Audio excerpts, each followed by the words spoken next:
Buen día, profesor, buenas noches, buenas tardes, lo que sea, profesor, pero hemos llegado a usted, profesor, nuevamente, porque hemos dado cuenta, profesor, que usted jamás contesta comentarios, que usted jamás responde a verdades ni a estupideces, que usted jamás, profesor, ha perdido el tiempo satisfaciendo lo que los demás quieren que usted piense, que diga y que actúe según lo que los demás quieren, que siempre ha sido uno de los hombres más libres en la tierra como un pájaro, profesor. Y por eso hemos entrado a su clase de literofilosofía, cuya estructura se basa en una equivocación, sacar de esa equivocación una cátedra y de una verdad, 3 cátedras. Ese es el principio de la filosofía literofilosófica que usted, o de la literofilosofía que usted ha inventado, profesor. Y por eso nos enseña y nos habla de todo, profesor, de teología, de política, de economía. ¿Y usted dónde estudió, profesor? ¿Quién le enseñó esas cosas, profesor? Bueno, querido estudiante, ya mire la hora que es, pero sin embargo me molestan bajo todos estos árboles, toda esta cantidad de árboles, y yo cumplo con contestarles, profesor. Sí es cierto que jamás pierdo el tiempo cogiendo una fila para que estirar la mano y una limosna estatal me llegue a mí para gastármela en cuestiones llamadas vicios de diferentes maneras, de diferentes clases.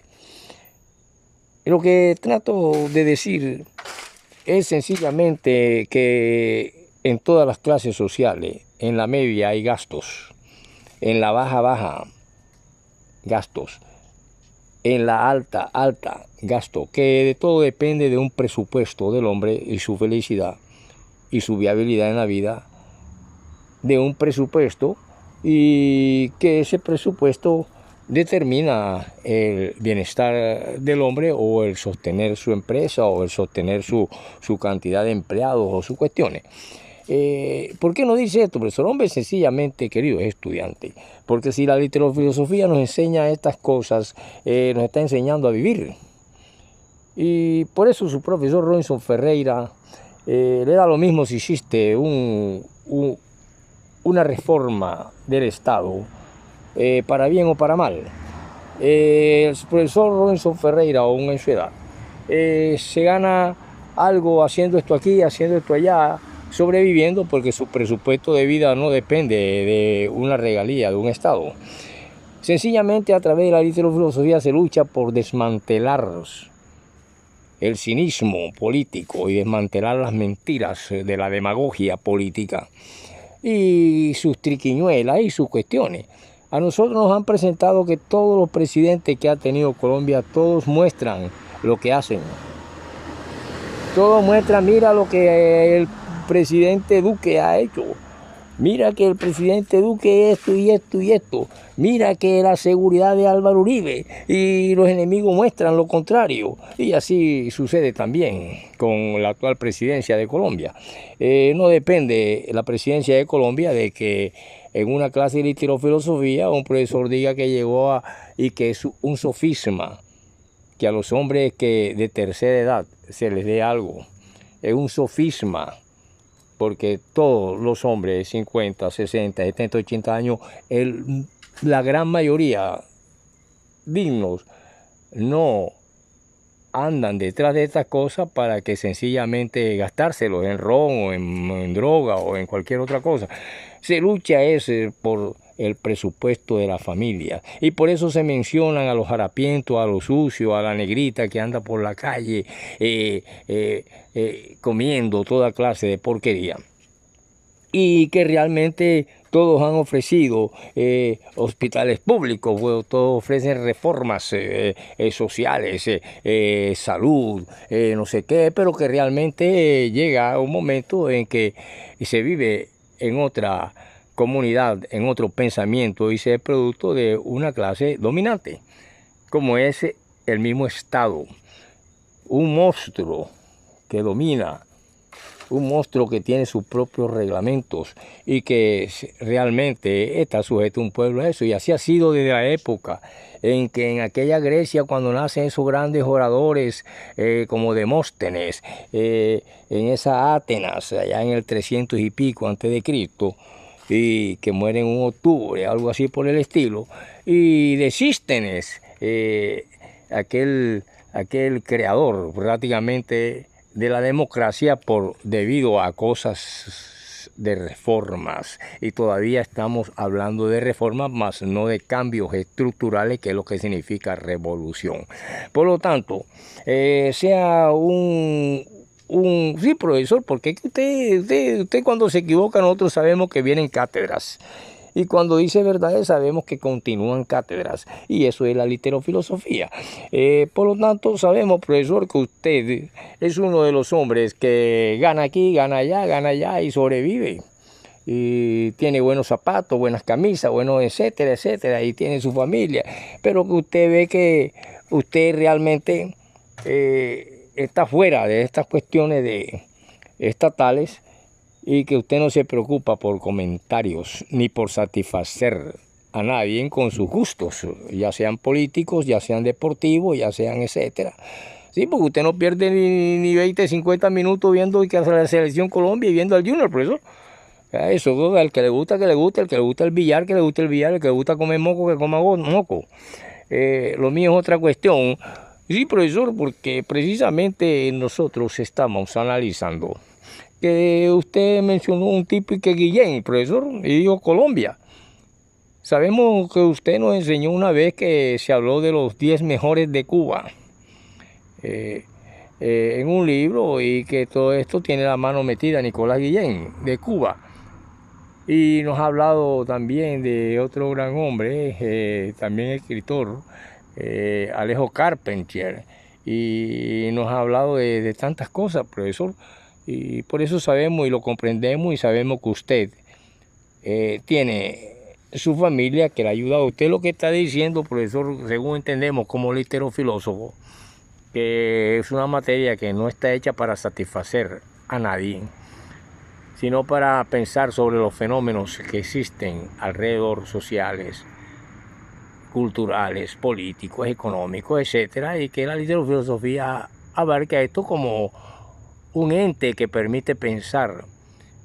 Usted no tiene contestadores de comentarios, usted no tiene nada, y por eso le pide disculpas a todos sus estudiantes, porque no pierde el tiempo en eso, profesor. No sé cómo va el mundo de hoy con la técnica, la tecnología, pero usted es diferente a otros que andan, tienen gente especial para estas cuestiones, que tratan de satisfacer a otros. De eso nos libera la literofilosofía. Por lo tanto, tenemos que sí, porque es que en Colombia, cuando dije Guillén y dije Colombia, es porque en Colombia existen los Guillén.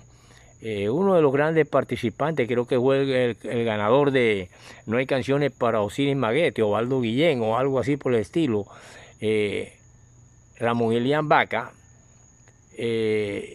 no Vaca, el que juega en el Junior.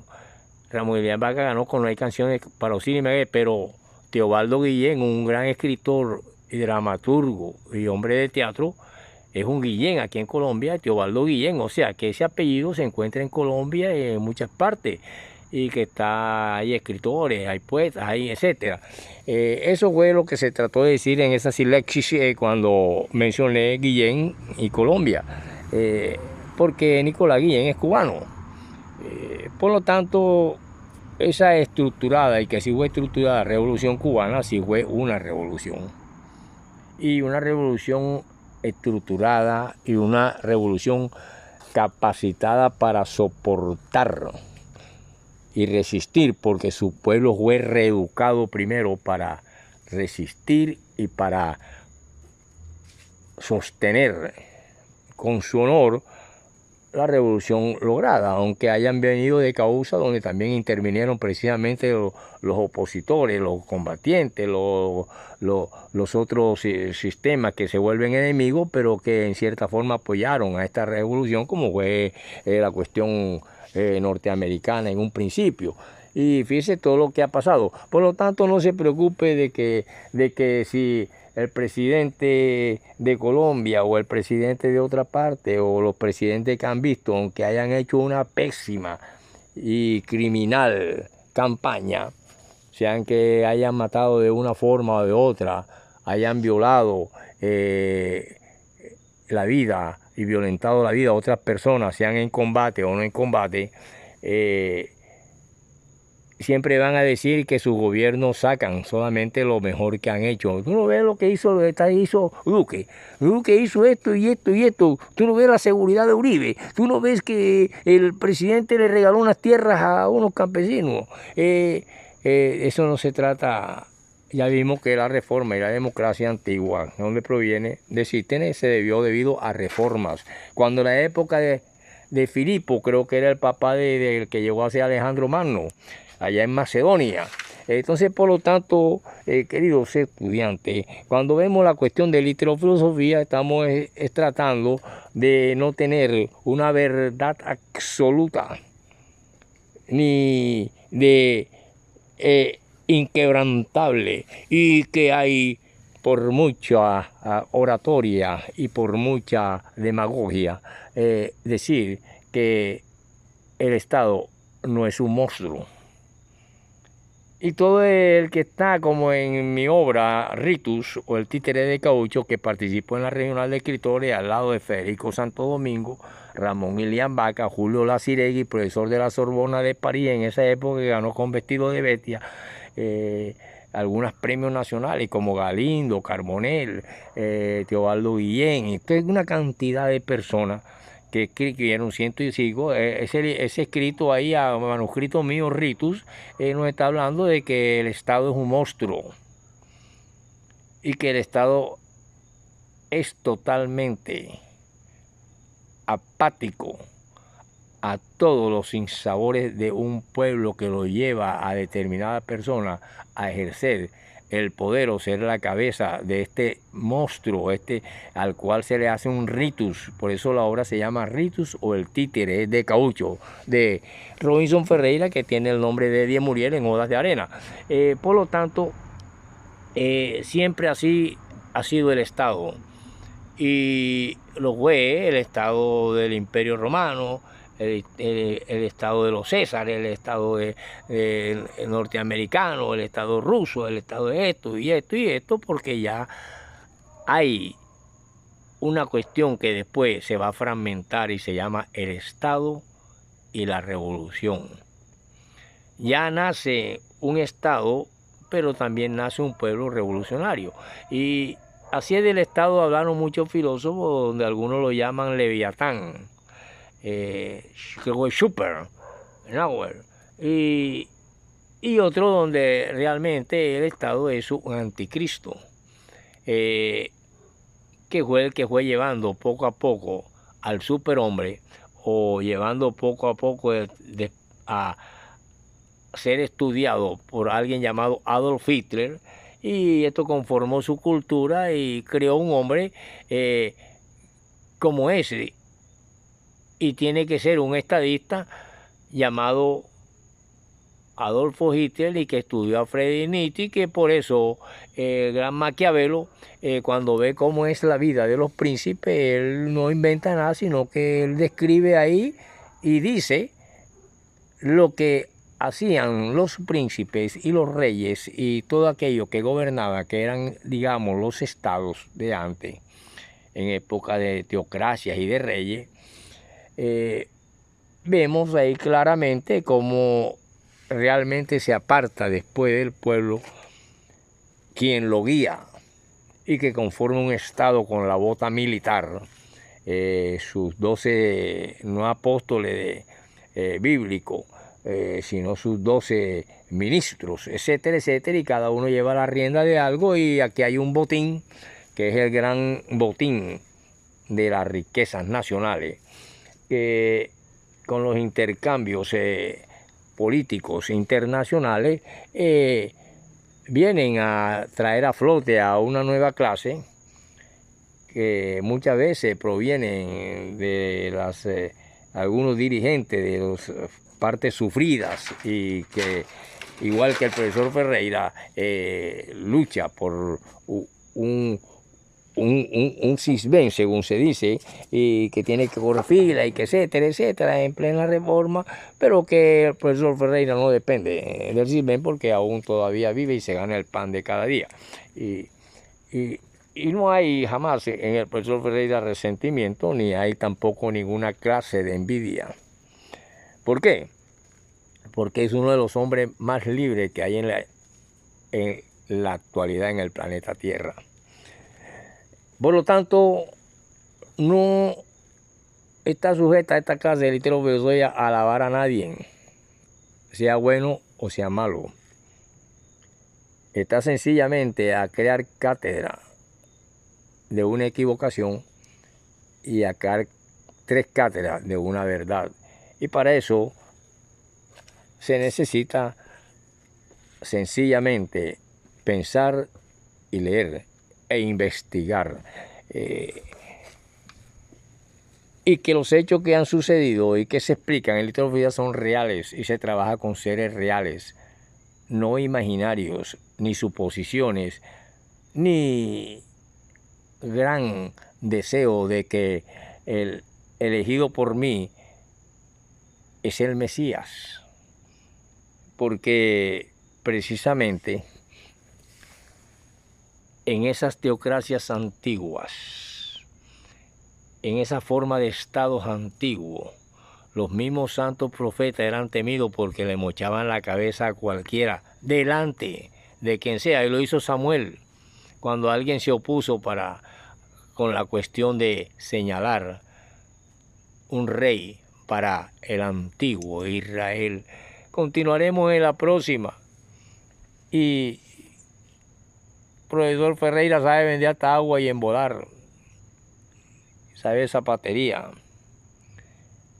y sabe pedir limosna como cualquier del pueblo.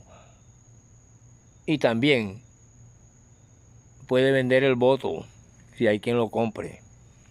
Pero por el actual presidente de Colombia se lo regalé. Creo que necesitaba más del voto que yo del CISBEN. Nos vemos en la próxima y voy a buscar a alguien para que conteste comentarios, queridos seguidores. Y no pierdan el tiempo comentando sobre lo que hablo. Aprendan literofilosofía conmigo.